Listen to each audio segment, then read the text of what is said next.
salaamaaleykum maa leen nuyu di leen ziar di leen jox seen wàccuwaay baax waaye seen info xanaa joxe quelques révélations rek que ni waa Hizbullah ñoom nee na seen Hassim Safieddine moom nga xamante ni moo war a remplacer Hassan Nasrallah nee na boobu nee nañu boobu ba léegi mënuñu jokkoo ak moom boobu ba léegi si fàttali alxames guddi Israël defoon na fa bombardement bu yu rëy dèjà sax jàllale woon naa si groupe bi. léegi moom actuellement bi ñu ko bombardé am na ñu ni moom ma nga fa woon fa la nekkoon moom daal seenam bi boo ko xoolee comme bu Hassan Nasrallah rek ndaxte nee na moom fa la nekkoon te aussi boobu ba léegi ñoo ngi koy woo jotuñu ko te ñi ko war a xeetali Israël depuis bi mu defee loolu ba pare Israël dafa ni bépp avion bu teer Beyrouth dina ko bombardé loolu la Israël waxoon. maanaam daal bëgg kenn xettali ndaxte benn rek Israël xamuñu ba xam dee na wala deewul mais daal neenu taax yooyu nga xamante ni Israël frappé woon na ko taax yooyu si la ko kii Safieddine moom fa la nekkoon taax mooy kooku nga xamante ni moom moo war a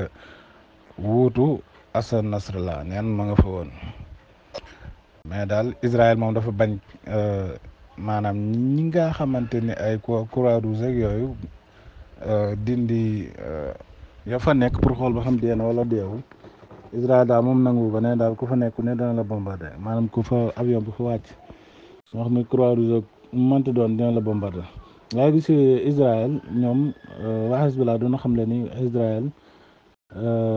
waa Hezbollah reyal nañ ko ñoom sax déjà israélien ñoom confirmé nañ ko nee nañu lu tolloog fukki xam nga juróom fukk ak juróom-ñett soldat reyal nañ leen ko si frontière bi ñoom waa Israël reyal nañ leen ko ñoom waa Israël mu nekk bien vrai que début ba doon na ko wet di naan ay benn moo la ñu am ak affaire yooyu mais daal léegi li am ba am daal mooy que ni actuellement nii daal li leer mooy que ni am na juróom fukk ak juróom-ñetti soldaaru Israël yoo xamante ne Hezbollah rey na leen ba actuellement nii Israël moom la ñuy dëjal déjà sax moo tax fête bi nu waroon def démb xam barki dem mujj na ko def léegi États-Unis ñoom neen nu pare Israël si fan yu néew dina fayu li nga xamante ni moom la Iran def Israël neen su fan yu néew maanaam Israël dina fayu Israël daal pare na daal beneen bi stop mooy que ni neen waa Hezbollah depuis que ñu am problème communication seen téléphone yi depuis que problème bi ñu amoon affaire communication actuellement nii ñoom dañ si am problème carrément ñoom waa Hezbollah ba tax na neenu bu ñu waree dóor missile sax bu ñu ko yëgalee maanaam affaire bi dafay seen ba tax na daal neen loolu ñoo ngi si am depuis loolu daal ñoo ngi am problème communication ñoom waa Hezbollah ndaxte bi ngeen fàttali ko seen bippeur yi biñ ko explosé léegi dañ ko abandonné aussi tamit téléphone yi dañ leen abandonné te bu ñu waree yëgle ni dañu war a dóor missile ak yooyu balaa muy am rek déjà gars yi dañ leen maanaam affaire yi day seen ñoo waa Hezbollah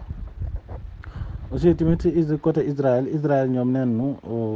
Israël soldaaram yi dee chaque jour dafay bare tellement que ba actuellement nii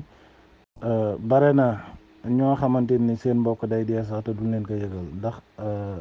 soldaar yi dee ni mu bare te bu njëkk courant dee dañ koy dañuy kii nataalam ak yëpp mais daal léegi nee nañu bare na si soldat Israël yoo xamante ni buñ deewee rek dañ leen di suul noonu duñ ko yëgal seen mbokk. ba tey bokk na si information yi mooy que ni ba tey dul Xassam bi nekk ñoom Irak ñoom dañ ni New York Times dafa ni ñoom dañ ni bu fekkee ni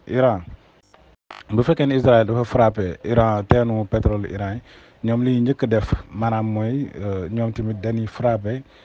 teenu pétrole israélien yi nee na ñoom buñ ko mënee yàq moom bu boobaa dinañ ko yàq te ku nekk xam na ni boobu ba léegi économistes yi ñoo ngi wax ni Israël li muy waaj bu ko defee économie réew mi surtout adduna bi surtout pétrole bi ak yooyu dina yokk bu baax wax ndaxte actuellement nii rek pétrole bi commencé na yokk actuellement nii rek bi outil fàttee mer Rouge bi commencé na pétrole bi commencé na di yokk te aussi Iran dafa nekk dëkk boo xamante ni dafa ñi ëpp pétrole si àdduna bi ñoom Iran si lañu bokk ñi ëpp pétrole si àdduna bi ñoom Iran si lañu bokk maanaam boo compté juróomi réew ñoom normalement bokk na si juróomi réew yi ëpp pétrole si àdduna bi ñoom Iran ba tax na te Iran moom dafa ni bu leen kii dóoree bu leen Israël bu yàq seen teen pétrole ñoom teenu pétrole yi nekk Israël ñoom tamit yooyu yëpp dinañ ko lépp li dinañ ko raafale dinañ ko yàq te bu boobaa économie réew àdduna bi mooy doy waar surtout lu jëm si wàllu énergie pétrole affaire ak yooyu ndaxte marchandise moom bu manqué rek dafay cher surtout yaa naa commerçant yi ñoom xam nañ si dara marchandise moom bu manqué rek dafay daal di cher waaw ba tax na daal actuellement nii dafa nekk enjeu bi dafa doy waar boo xamante ne ni bare na si àdduna bi ñoo xamante ni bu nu sañoon Israël du fayu bu nu sañoon Israël du teen pétrole yooyu muy wax du ko def du ko dóor ba Iran moom tamit di fayu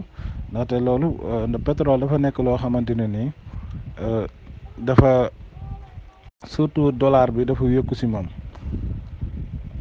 pétrole ndax ku nekk xam na ni dollar bu yéegee day feeñ ci pétrole bi dollar bi bu wàccee tamit la même chose moo tax daal ñu bëre bu nu sañoon da naan Israël bul dóor mais ñemewuñ wax ni Israël bàyyi mu sedd bien vrai que États-Unis mi ngi leemal surtout Joe Biden waxoon na ñaar yi nga xamante ni moom la Israël bëgg def yëpp waxoon na ni yooyu yëpp baaxu ci économie mondiale bi muy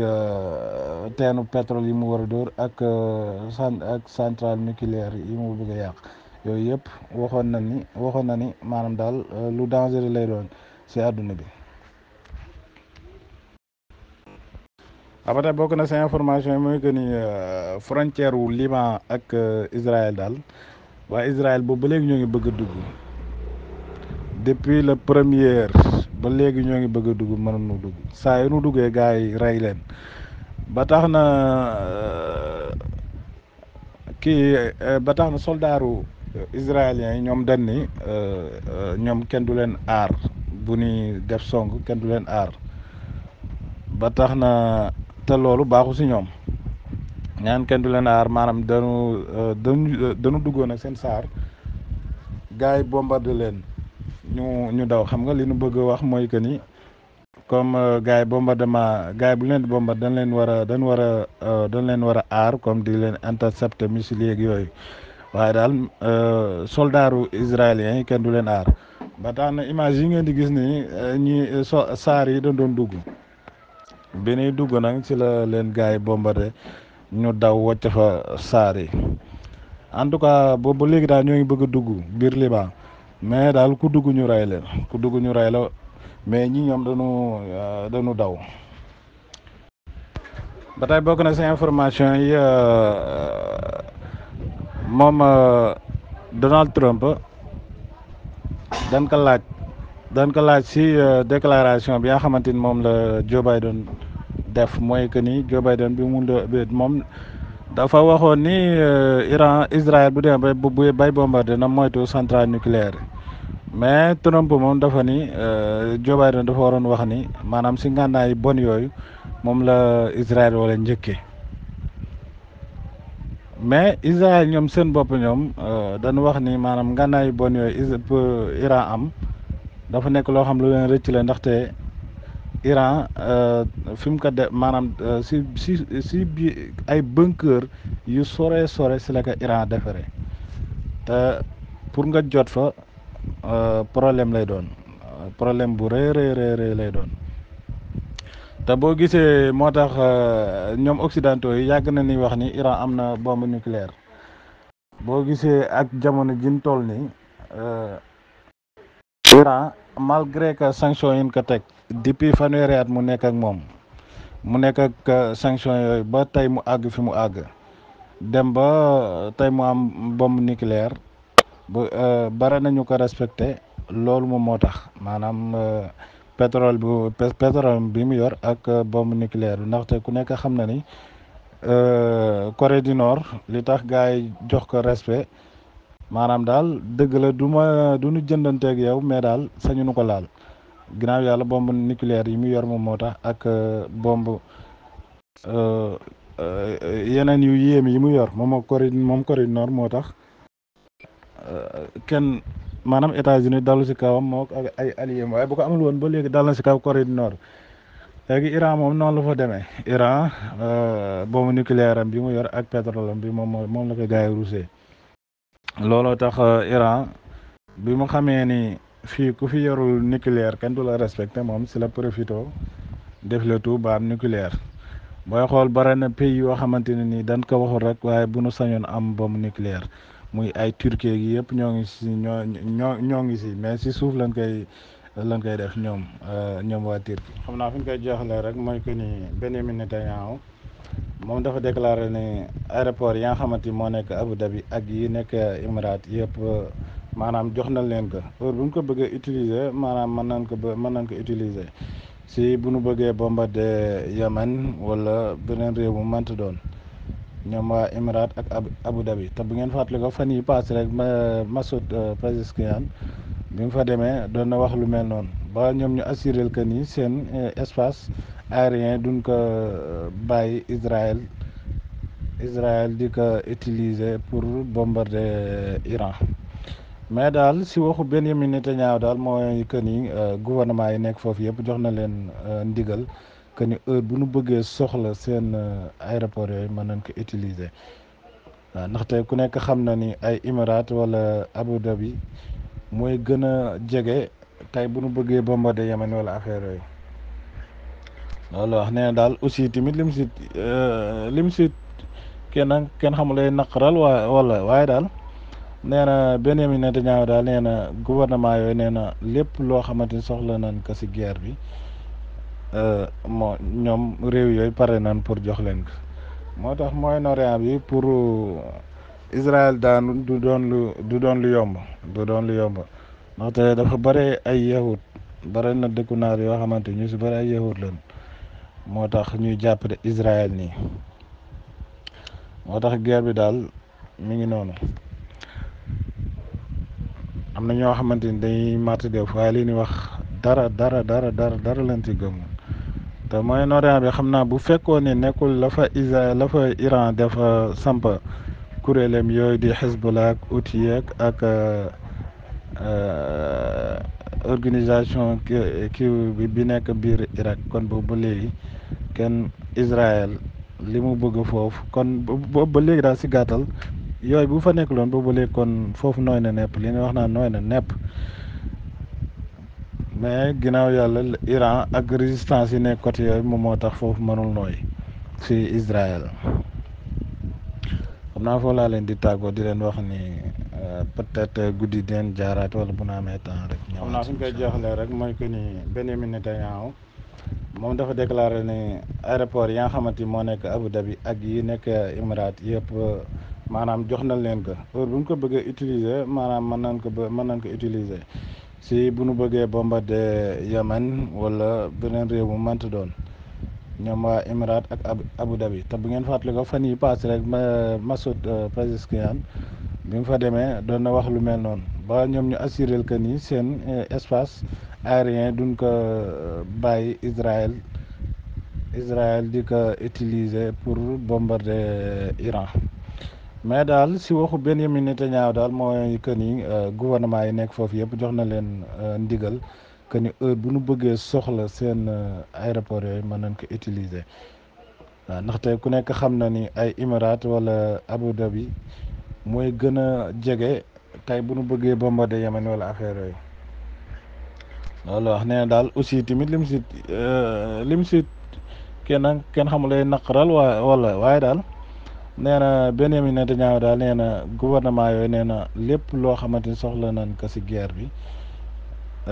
moo ñoom réew yooyu pare nañ pour jox leen ko moo tax Moyen-Orient bi pour Israël daanu du doon lu yomb ndaxte dafa bare ay yahut bare na dëkku naar yoo xamante ñu ci bare ay yahut lañ moo tax ñuy jàppale Israël nii moo tax guerre bi daal mi ngi noonu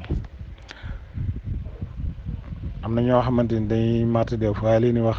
dara lañ ci gëm te Moyen-Orient bi xam naa bu fekkoon ne nekkul la fa Iran dafa samp kuréelam yooyu di Hezbollah ak Houthi ak organisation kii bi nekk biir Irak kon boobu ba léegi kenn Israël li mu bëgg foofu kon boobu ba léegi daal ci gàttal yooyu bu fa nekk loon boobu ba léegi kon foofu nooy na nepp li ñuy wax naa nooy na nepp mais ginnaaw yàlla Iran ak résistance yi nekk côté yooyu moom moo tax foofu mënul nooy ci Israël xam naa foofu laa leen di tàggoo di leen wax ni peut-être guddi di leen jaaraat wala bu na amee temps rek ñëwaat si incha allah. bu dee Macron nee na moom chef d'État nee na solution biir ba Beyrouth Liban mooy que ni ñu lijjantee ko par politique mais aussi tamit nanu arrêté ngànnaay yi ni jox Israël muy massacrer population yi Liban yi Macron wax na lu mel noonu ndaxte ku nekk xam na ni sommet francophone dafa am démb te ku nekk xam na Liban francophone la bokk li muy wax nag mën na nekk lu mu gëm mën na nekk tamit lu mu gëmul nag ku nekk xam na politique moom boo toogee di wax li mu laaj loolu rek ngay wax mais au fond sa biir xol nag yàlla xam moom loolu la wax ni aussi tamit du ñu nanguwaat Liban